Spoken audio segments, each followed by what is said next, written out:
Alright, welcome in. As most people know, today is Martin Luther King Jr. Day. I'm going to be 100% honest with you, I forgot. It is the day that we remember Martin Luther King Jr. for his various acts in order to ensure the civil rights movement. Or to ensure future equality for all people. So today, I decided I'm actually just going to talk about the peaceful protest that happened in Frankfort, Kentucky, March 5th, 1964. Because I live in Frankfort, and I have read the signpost before. It's downtown over the bridge, heading toward the old Capitol and everything. But it's cold as heck outside. I don't feel like walking down there. I've already walked to work today, which was 2 miles, so I'm not trying to walk an extra mile to get downtown to read those signs. But luckily, I found a picture of the sign online, so I'm just going to read that one for you. Martin Luther King Jr. was, of course, monumental in the civil rights movement in this country. So I just wanted to talk about at least one protest that happened in Frankfort, Kentucky.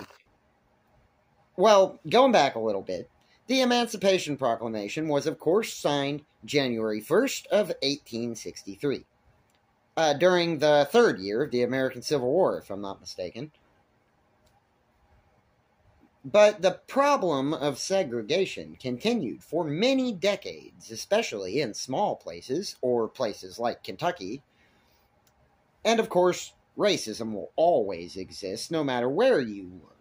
But that goes into what I like to call the human condition, meaning simply that humans are just, shit, for a lack of better words.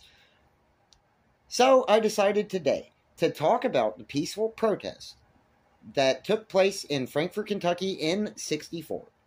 And it was monumental in bringing much-needed anti-segregation laws into the state of Kentucky.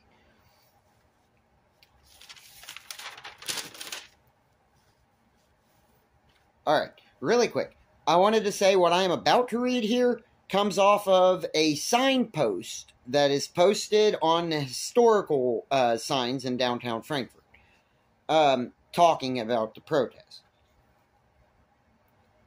On March 5th, 1964, Dr. Martin Luther King Jr., Frank Stanley Jr., who was the editor and the publisher of the Louisville Defender newspaper, future State Senator Georgia Davis Powers, activist Reverend Ralph Abernathy, baseball legend Jackie Robinson, and other organizers and celebrities led over 10,000 Kentuckians on a peaceful protest to the Capitol. Their objective was, of course, to demand that legislation be passed ending segregation and discrimination in areas of public accommodations, such as hotels, restaurants, restrooms, theaters, shops, and everything else. As a secondary, but no less important action that day, was designed to place immense pressure on lawmakers to pass the bill, was a hunger strike staged in the gallery of the House of Representatives. Although neither action resulted in the passing of the bill, these landmark events nevertheless carried tremendous influence in the national civil rights movement. Because a mere 4 months later, the U.S. Civil Rights Act of 1964, prohibiting discrimination on the basis of race, color, religion, sex, or national origin, was signed into law. In 1966, the very wide-reaching Kentucky Civil Rights Act passed as well. And 2 years later, fair housing laws were adopted throughout the state. Okay. I wanted to say really quick, the movement, or, the peaceful protests that happened in Frankfort and everything, it was very big in this area, obviously. And I was talking to somebody at work today who actually told me that her grandmother and her auntie were marched with Martin Luther King Jr. in the downtown march. And I was like, wow, that's really, really cool. I didn't know anybody was still alive. I mean, obviously it was only 64, but that feels like an extremely long time away since I was born in 93. So, like, I'm a baby. And, compared to these people. But I just wanted to talk about that because I thought it was really important.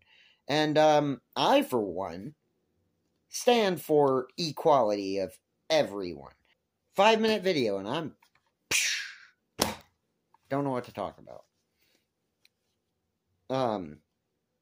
But anyway, happy Martin Luther King Jr. Day, and I hope everybody remembers, obviously this day and the effects of this day on the history of the world.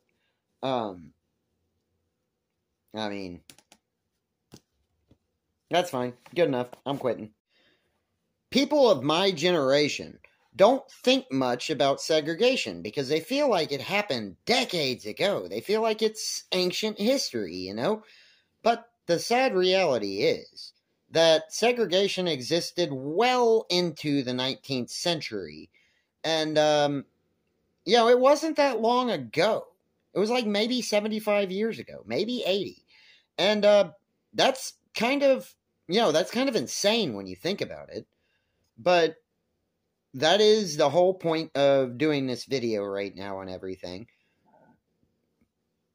Talk about how the American Civil Rights Movement was very, very necessary in our country's growth and everything.